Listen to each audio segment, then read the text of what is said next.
se dire, bah, on fait d'abord la double matérialité, le gap analysis et évidemment, enfin, en fait, très vite, il faut se poser des questions de bilan carbone si ce n'était pas déjà fait. Ensuite, on propose de rédiger un premier rapport à blanc et comme ça permet d'échanger avec son CAC et d'être sûr d'être conforme l'année suivante. Ça, c'est la grande logique. Donc, moi, j'ai transmis à Dequancy cette présentation et donc elle vous sera envoyée, j'imagine, en même temps que les slides d'aujourd'hui. Euh, Quels sont les cabinets d'audit, de conseil qui sont les plus sollicités en même temps pour conseiller les entreprises? Bah, si on se parle en volume, alors pareil, j'ai du mal à vous répondre, hein. J'imagine que si on se parle en volume, ça va être les Big Four. Mais vraiment, en fonction des typologies d'entreprises, les besoins sont très différents. Donc voilà, les besoins d'accompagnement diffèrent aussi. Euh, voilà, je pense que j'ai fait le tour des questions et je vous propose d'avancer sur la suite du programme. Donc, nous avions commencé par la session 1, une intro assez générique à la CSRD. Hier, on s'est vraiment penché sur les grandes étapes de la mise en œuvre. Hier, j'étais vraiment dans une démarche de réassurance pour vous dire, bon, attention, on ne va pas reporter sur les 1200, tout va très bien se passer. Je vous préviens, aujourd'hui, la session 3, elle est un peu difficile parce que là, on va se plonger vraiment dans le dur de la structure des ESRS. Et du coup, moi, j'ai un défi pour vous aujourd'hui, c'est essayer de comprendre en un quart d'heure ce que moi, j'ai mis 2 mois et demi à réussir à comprendre. La grosse différence, c'est que moi, j'étais en train de lire la norme et que là, normalement, on vous a fait vraiment une analyse. Donc, j'espère que ça va fonctionner et vous me ferez un retour pour vous dire si vous avez compris. Donc, rappel, la CSRD, c'est donc la directive européenne et ensuite, la CSRD, elle est composée de 12 ESRS. Les 12 ESRS, c'est donc European Sustainability Reporting Standard. Là, c'est vraiment la norme. Sur ces 12 ESRS, donc il faut se dire que pour l'instant, les 12, elles sont, alors, on dit transsectorielles en français ou alors secteur agnostique en anglais, c'est-à-dire elles s'appliquent quel que soit le secteur d'activité de l'entreprise. Et à l'intérieur de ces ESRS, vous avez ce qu'on appelle les besoins de publication, donc en anglais les disclosure requirements. Et à l'intérieur de ces disclosure requirements, vous avez ce que l'on appelle les data points en anglais, donc les fameux points de données, les indicateurs. Donc les indicateurs, ils peuvent être soit quantitatifs, soit qualitatifs. Et c'est là où en tout, il y en a 1232. Voilà, donc sur les 1232, je vous montrerai tout à l'heure un tableau qui les répartit ESRS par ESRS pour que vous voyez. Et donc vous vous souvenez qu'on avait 2 ESRS qui sont transverses, c'est-à-dire qui sont génériques, et ensuite 5 ESRS qui concernent l'environnement, 4 qui concernent le social et sociétal, et 1 qui concerne la gouvernance. Voilà, donc ça, ce sont, on va dire, les thématiques. On vous a envoyé, vous verrez dans cette présentation, on vous envoie le lien vers le site de l'EFRAG. Alors nous, on est tellement fans de l'EFRAG qu'on est devenu, c'est vraiment une reconnaissance officielle Friends of EFRAG. Ça va dans les deux sens, en fait. Nous, on a des membres de l'EFRAG qui ont validé que notre méthodologie, notre outil reprend bien la méthodologie de l'EFRAG. Et nous, on soutient le travail de l'EFRAG puisque c'est une association. Donc, je ne vais pas rentrer trop dans le détail. En tout cas, on vous a envoyé le lien vers leur site. Là, les documents que vous voyez, ce sont les normes. Donc, si vous souhaitez rentrer dans le détail des normes, vous aurez le lien. Et il se trouve que l'EFRAG a fait des vidéos explicatives sur chacun des ESRS qui sont des vidéos d'introduction. Donc, moi, je vous conseille de les regarder. Et donc, si on vous guide un tout petit peu dans les terminologies de ces ESRS, donc l'EFRAG, elle a donc écrit toutes ces normes. Et ces normes, ce sont des PDF. Et il y a, je sais pas, environ 50 pages, on va dire, par ESRS. Et à l'intérieur de ces normes, elles vont vraiment détailler quels sont les éléments sur lesquels les entreprises doivent faire du reporting. Pour aider les entreprises, l'EFRAG a publié un fichier Excel qui rassemble tous les points de données, donc les fameux data points. Alors, ce fichier Excel, je vais vous le montrer. Voilà, il est ici. Et je vous préviens, ce fichier Excel, il peut faire un petit peu peur parce que vous voyez, on a vraiment tous les points de données sur lesquels on doit faire du reporting, avec à chaque fois, est-ce que c'est du narratif ou alors est-ce que c'est du semi-narratif? Donc semi-narratif, ça peut être du booléen, oui, non. Et puis parfois, on va demander vraiment des chiffres, donc des tableaux. des masses, des pourcentages. Enfin voilà, c'est vraiment très détaillé. Et en fait, là où ça peut faire un petit peu peur, c'est que vous voyez, cette liste, elle est déjà assez significative. Or, il s'agit que de l'ESRS E2. Et en fait, onglet par onglet, on va avoir les indicateurs des autres ESRS. Et vous voyez, sur le E1, c'est assez long. Donc voilà, ça, ce sont les data points. Et ce fichier Excel que je vous montre, il a vraiment été publié par les FRAG. Donc c'est, on va dire, un document de référence. Moi, l'objectif de cette session aujourd'hui, c'est vous guider dans la compréhension de ce qu'il y a dans ce fichier Excel. Et donc là, voilà, on rentre un petit peu dans la technique. Donc, vous vous souvenez, on a 12 ESRS et donc on considère qu'on a 12 topics. Donc, les topics, ça va être des grands thèmes. Pour vous donner, donc, je vous l'avais dit, hein, j'utilise beaucoup les termes anglais parce que je trouve que les traductions françaises ont été un petit peu étranges parfois. Donc, aujourd'hui, on va beaucoup se parler en anglais. Donc, les topics, c'est vraiment les grandes thématiques. Je vous donne 3 exemples. La pollution, c'est le E2. Les salariés de l'entreprise, enfin plutôt les effectifs de l'entreprise, ça c'est le S1. Et la gouvernance, la conduite des affaires, ça c'est le G1. Donc vous voyez, ça c'est un thème qui est assez générique. À l'intérieur de chaque topic, les FRAG a vraiment détaillé ce qu'on appelle des sous-topics. Et donc, quand on se parle de pollution, on va se parler d'air, de l'eau, des sols. On va se parler de substances préoccupantes. Quand on parle des effectifs de l'entreprise, on va se parler de conditions de travail. On va se parler de traitement équitable des effectifs. Quand on se parle de conduite des affaires, on va se parler de thématiques, par exemple, liées à la corruption. Et pour certains sujets, qui étaient peut-être encore un peu trop larges, les FRAG a créé des sub-subtopics. Et donc, les sub-subtopics, si je prends la partie corruption, ça va être voilà, les éléments de prévention et de détection pardon, de la corruption, la gestion des incidents. Si on prend le traitement équitable dans la partie S1, vous allez avoir les enjeux liés à la diversité, à l'égalité homme-femme. Donc, vous voyez, vous avez des topics, des subtopics et des sub-subtopics. Ça, c'est une première partie. Ensuite, à l'intérieur de chaque ESRS, vous allez avoir, je passe sur la partie droite de l'écran, les fameux Disclosure Requirements, donc les obligations de reporter.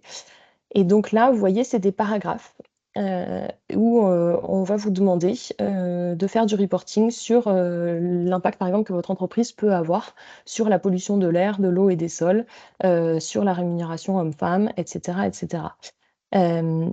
Disclosure requirements, en tout, il y en a 99. Et dans chaque disclosure requirement va être composé de plusieurs data points. Donc le data point, c'est vraiment le point le plus granulaire, le plus fin, où là, cette fois-ci, c'est vraiment très, très précis. On vous demande les émissions dans l'air par polluant. Donc ça, c'est un tableau qu'il faut rédiger.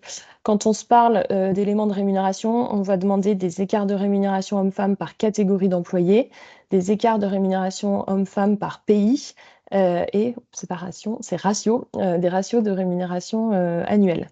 Voilà, donc du coup, vous voyez la différence entre un disclosure requirement, on va dire que c'est un paragraphe, et à l'intérieur du paragraphe, il va y avoir plusieurs data points. Vous pouvez remarquer que sur mon slide, j'ai fait des flèches en pointillés. Et vous allez me dire, mais pourquoi des pointillés? En fait, ces pointillés représentent pour le coup une difficulté de la CSRD, c'est que les FRAG n'a pas fait le lien direct entre les topics, qui sont à gauche, et les disclosure requirements, qui sont à droite. Je ne sais pas si ça sera clair pour vous, donc vraiment, je serai très ouverte aux questions, mais la liste des topics, subtopics et sub-subtopics, elle est en annexe de l'ESRS 1. Donc, c'est ce qui s'applique à toutes les entreprises.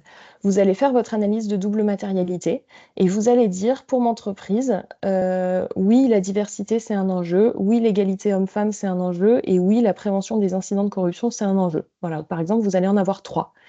Les FRAG ne vous a pas fait le lien direct qui dit si ces 3 éléments sont matériels pour mon entreprise, voilà les indicateurs sur lesquels il faut que je fasse du reporting. Pour réussir à savoir sur quels indicateurs vous devez faire du reporting à la suite du résultat de votre analyse de double matérialité, vous devez passer par une espèce de gymnastique que je vais vous décrire dans la page suivante. Voilà, c'est une gymnastique. Ce qui a l'air complexe, en réalité, elle ne l'est pas tant. Mais donc, vous faites votre analyse de double matérialité. À partir de là, vous avez deux possibilités. Le SRS 1, le SRS 2 et le SRS E1, ils s'appliquent dans tous les cas. Alors, le SRS 1 et 2 s'appliquent dans tous les cas. Le E1, il peut y avoir des exceptions. Si vous êtes capable de prouver que votre entreprise n'a pas d'impact sur le changement climatique, il ne sera pas matériel. Mais je n'ai pas encore vu de cas où une entreprise peut prouver qu'elle a vraiment zéro impact sur le changement climatique. Donc ça veut dire que, de fait, tous les data points qui sont contenus dans le SRS1, le SRS2 et le SRS-E1 sont obligatoires. Là, on va dire que c'est le cas le plus simple. Si jamais votre analyse, si on n'est pas dans un de ces trois cas, vous allez devoir vous poser la question, est-ce que le SRS en soi, hein, donc le sujet, on va dire la maille la plus haute, par exemple la pollution, est-ce que c'est un enjeu matériel? Si ça n'est pas un enjeu matériel, dans ce cas, tous les disclosure requirements ne sont pas obligatoires. En revanche, l'EFRAG vous demande de publier une explication brève pour expliquer pourquoi ce sujet n'est pas matériel. Donc en vert, à chaque fois, c'est ce que vous êtes obligé d'inclure dans votre rapport CSRD. Si jamais le sujet ESRS est matériel, dans ce cas, oui, vous allez devoir faire du reporting dessus. Et là, on a deux branches possibles. La première vers le bas, concernant tout ce qui concerne les disclosure requirements ou les data points qui sont liés aux politiques, plans d'action et objectifs. Dans tous les cas, vous devez faire du reporting sur ces trois éléments. Si jamais vous n'avez pas d'action, pas de politique qui ont été déjà mises en place sur cet enjeu, ça n'est pas grave. L'EFRAG a déjà prévu ce cas-là. Donc si rien n'est mis en place, vous pouvez communiquer qu'à date, rien n'est en place. Et ce que l'EFRAG va vous demander, c'est d'expliquer ce que vous allez faire pour pouvoir mettre en place ces politiques, plans d'action et objectifs, et en quelle année vous pensez que vous serez capable de les mettre en place. Et ensuite, concernant les indicateurs, et ben là, il va falloir aller encore plus loin dans l'analyse. Donc, est-ce que le disclosure requirement, ce paragraphe-là, est matériel? Si c'est non, dans ce cas, vous n'êtes pas obligé de publier les data points qui sont associés. Et si c'est oui, vous allez devoir faire une revue data point par data point pour voir est-ce que ce data point individuel est matériel. Si c'est non, pas besoin de publier. Si c'est oui, publication. Je sais, ça peut paraître un peu complexe comme gymnastique, donc je vais vous donner un exemple très précis pour illustrer ça. Et je vais vous donner mon exemple préféré qui est l'enjeu de l'égalité homme-femme. Si cet enjeu est matériel pour votre entreprise suite à votre analyse de double matérialité, vous allez déterminer que voilà, vous avez un enjeu et donc vous voulez suivre la rémunération homme-femme. Donc ce disclosure requirement, il devient Lucille, obligatoire pour votre entreprise. Oui. pardon, désolé d'interrompre, mais matériel, est-ce qu'on peut peut-être revenir sur ce que veut dire matériel ou pas Bien matériel? Parce sûr. que là, c'est un peu confusant. Oui, Et pardon. le mettre dans l'exemple, du coup. Qu'est-ce qui fait Et je vais le que, mettre dans par l'exemple. l'exemple, Alors, on Ouais, arrive s'il à vous cette plaît, je vous conclusion-là? remercie beaucoup. Je sais que c'est un peu compliqué. Je vous invite à poser les questions sur le chat, s'il vous plaît. non, non, mais J'hésiterai pas à interrompre Lucille s'il le faut. Merci beaucoup. ouais, merci. Oui, oui, c'est vrai. Passer par le chat, mais en revanche, c'est un très bon point. Matériel, c'est un faux ami et ça vient de l'anglais material et ça veut dire un sujet qui va être important.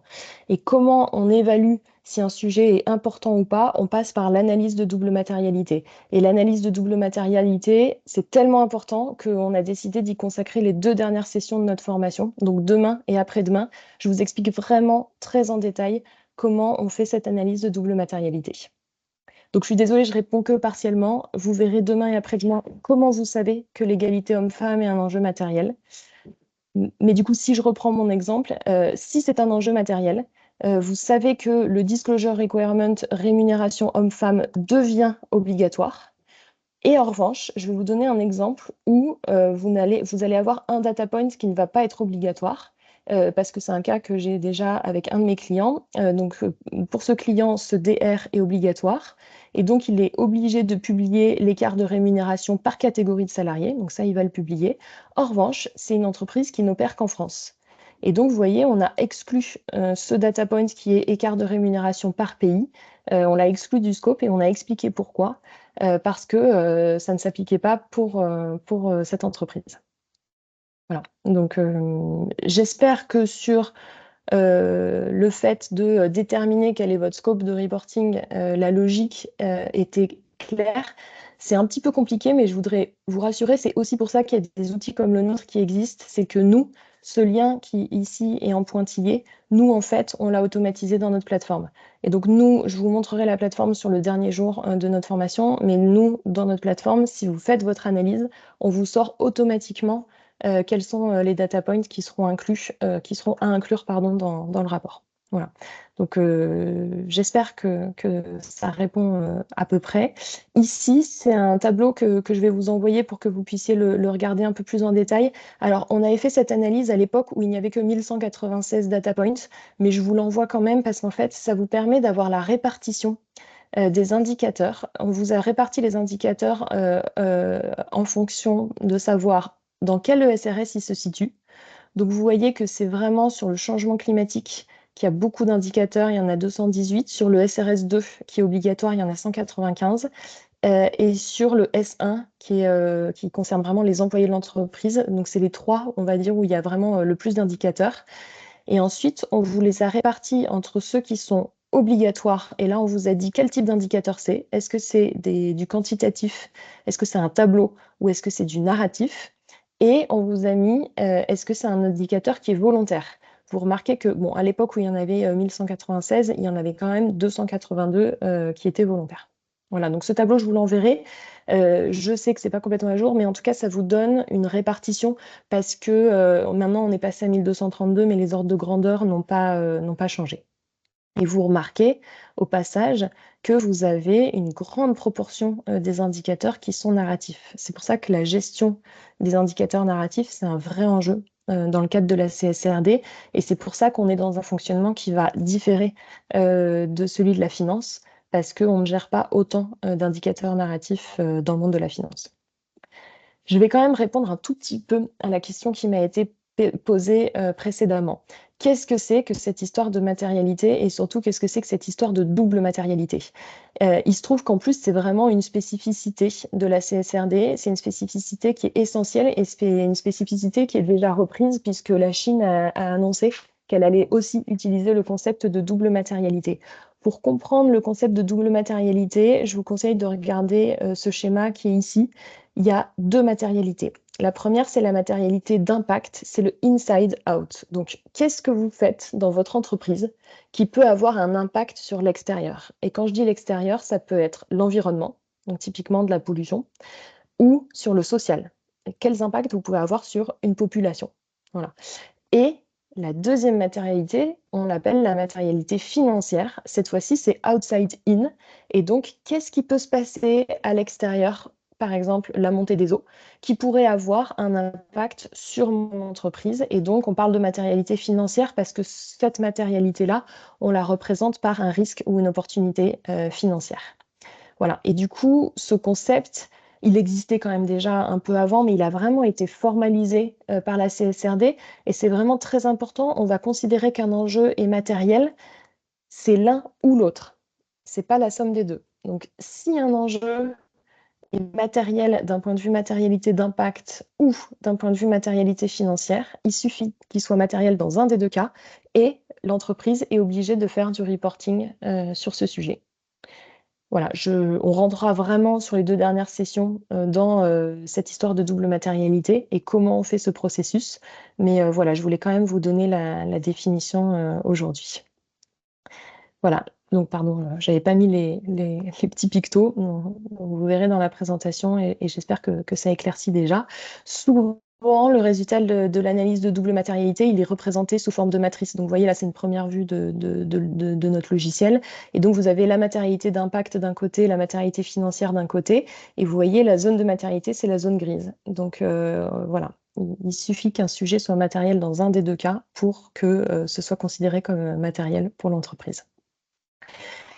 Voilà, c'est terminé pour aujourd'hui. J'ai gardé un petit temps pour les questions. Vous avez des textes à lire, donc vous avez vu, on vous a envoyé vraiment le lien, cette fois-ci vers les ESRS. On vous l'a aussi envoyé dans la traduction française, mais moi, vraiment, je vous mets en garde sur cette traduction qui a été faite trop rapidement et par des personnes qui n'étaient pas expertes des sujets RSE. La fameuse page de référence de l'EFRAG où vous aurez les vidéos éducatives. La fameuse liste des data points avec la note explicative. Et moi, je vous recommande vraiment de lire ce guide. Donc voilà, si vous cliquez dessus, ça vous envoie directement sur le site de l'ANC, donc l'autorité des normes comptables. Ce document, il a vraiment été très bien fait. Il est très didactique. Il n'est pas trop long de mémoire, enfin 50 pages quand même, mais bon, c'est un summer camp, donc ça sera pour vos lectures de plage. Voilà, on vous envoie les références. En tout cas, il était très bien fait. Alors, je reprends mon petit micro. On a quelques questions. Il nous reste 5 minutes pour aborder les questions qui sont venues. Donc, vous pouvez encore en poser. J'irai chercher les dernières questions s'il nous reste un petit peu de temps. Quel est le profil adapté pour intégrer soit une société d'audit et de conseil de services d'entreprise qui s'occuperont de la mise en œuvre de la CSRD? Faut-il des diplômés RSE? Alors, c'est une excellente question et je vais vous faire la réponse. Dirigé vers ce nouveau métier. Attends.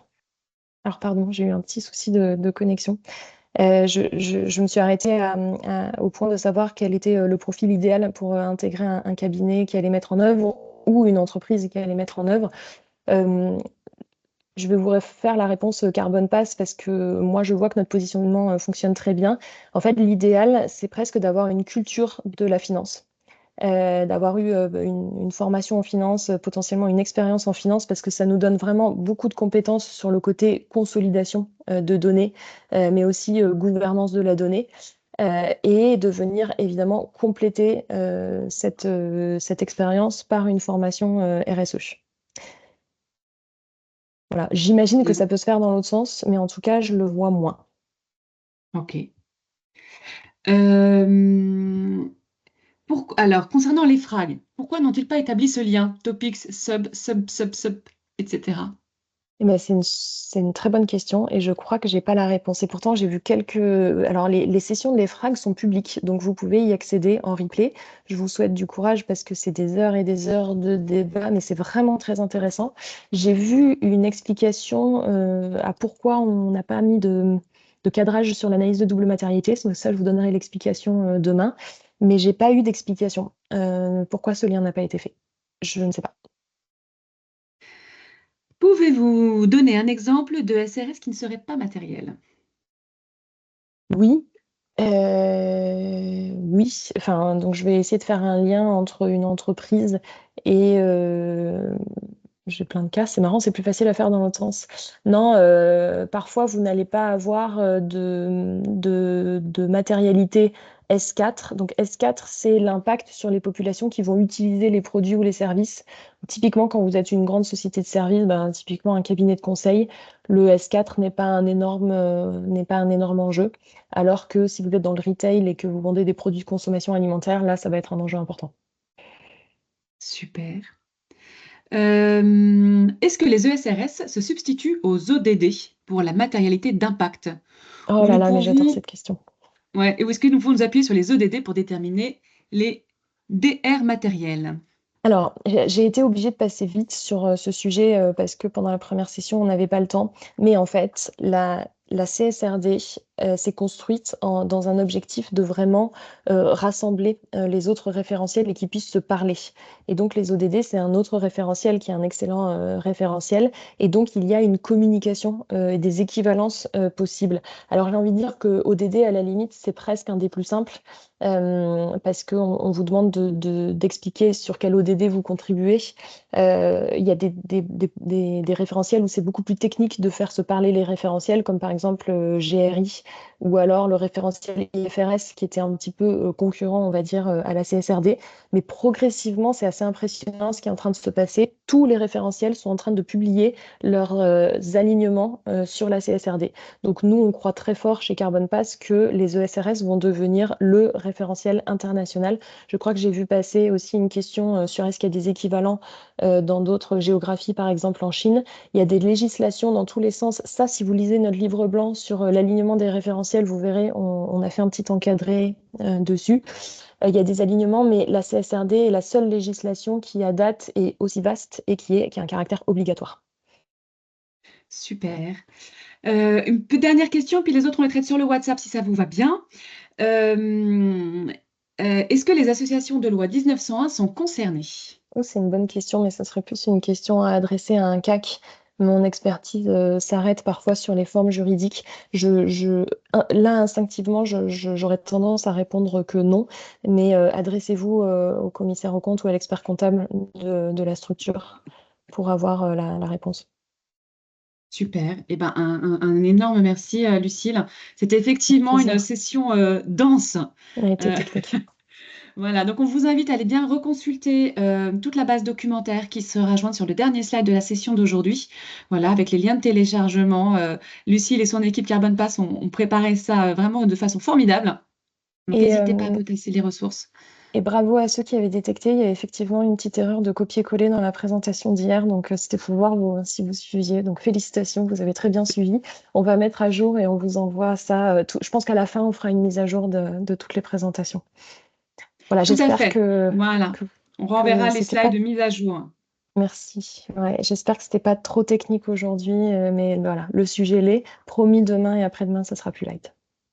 Génial. Et ben, on se retrouve avec un grand plaisir demain matin à 9 h avec la même équipe. On vous souhaite une très belle journée et de bonnes lectures sur la plage.